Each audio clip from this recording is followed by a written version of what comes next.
ఇక్కడ రామోజీ ఫిలిం సిటీలో ఇప్పటి వరకు ఇళ్ల స్థలాలు ఇస్తామన్నటువంటి వాడు మాయ మాటలు చెప్పి కాలయాపన చేస్తున్నారు.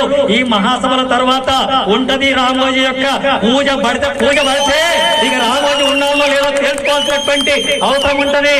అలాంటి పోరాటాలేక ముందు జరగబోతాయి. అధికారమంతా కొంతమందికే సొంతమైపోయింది. వలసలతో నడిగడ్డ బ్రతుకు ఆగమైపోయింది. తిరుగుబాటు జెండెగరలేకనే మార్పు మాయమయ్యింది. పలిసినోడి కుట్టెరుగలేకనే బానిస బతుకయ్యింది. ఎన్ని ఏళ్ళు ఇంకెన్ని నాళ్ళు ఈ అణిచివేత మనపై, ఎన్ని ఏళ్ళు ఇంకెన్ని నాళ్ళు ఈ అణిచివేత మనపై.